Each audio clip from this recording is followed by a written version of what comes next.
I'd like to discuss how dual eligibility and assistive services are another form of corporate welfare and systemic gay discrimination. Dual eligibility allows insurers to collect two premiums for the insurance of one individual. It should be noted that the rate for Medicaid is already higher than the individual business rate to compensate for the additional cost, as Medicaid recipients are usually of poorer health. The rebuttal will be that more services are delivered, but they're nominal in value. Furthermore, with the additional 15% Medicare pays to Advantage insurers, the rate for this is 4 times the business rate. Notably, this enrollment has been trending higher, and from a business standpoint, this is beneficial considering the higher margin.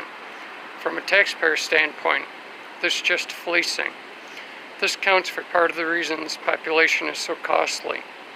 It is estimated that up to 30% of system costs occur here, and I'm sure it includes the 5% that account for half of all spending, but mostly it seems a cash cow. Now, the very nature of insurance provides little accountability. No statements are provided, etc. Even before privatization, Medicare twice discontinued home and medical products as the graft was uncontrollable. The current system appears even more so.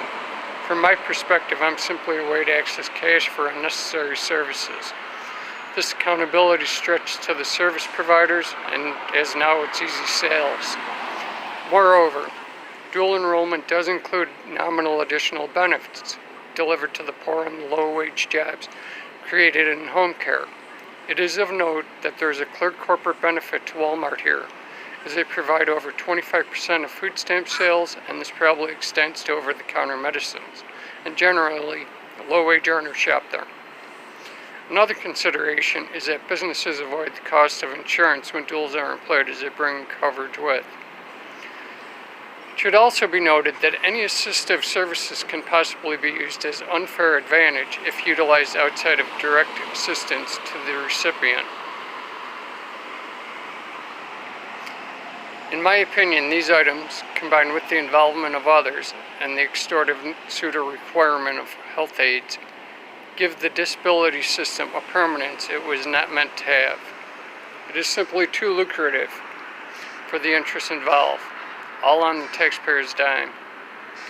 In my opinion, this qualifies as product delivery as dangerous. It is also part of the reason for the outrageous 18% gross domestic product spending, which is well over double that of most other developed successful health systems.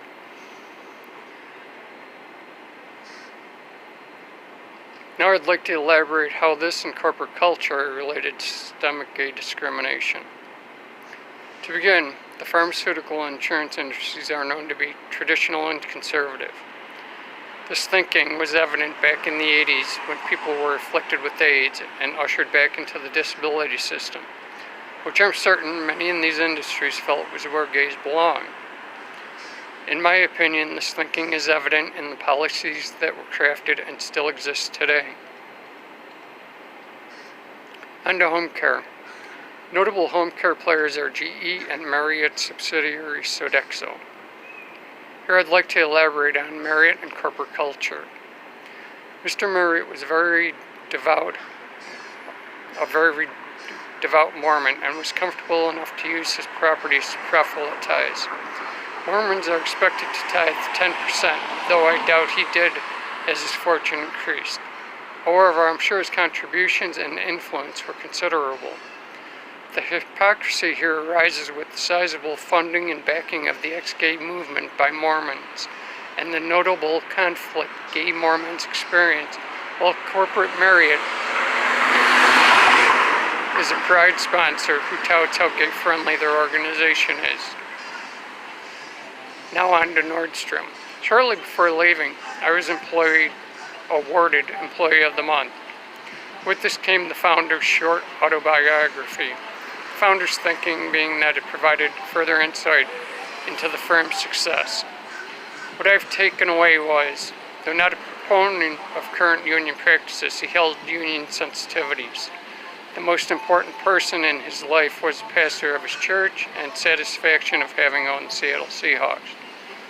Though it touts itself as being gay-friendly, I found sincerity lacking, as the man spent several pages lamenting on the satisfaction he found in humiliating a gay AIDS victim who sued his firm for discrimination. This was the only lawsuit mentioned in the entire book, which he had recently revised.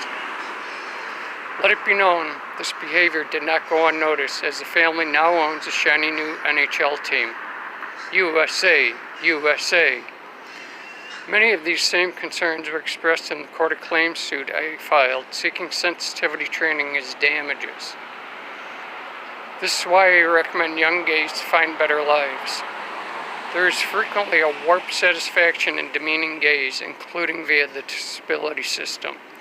The Al Jazeera show Church of Trump documents the antipathy towards gays.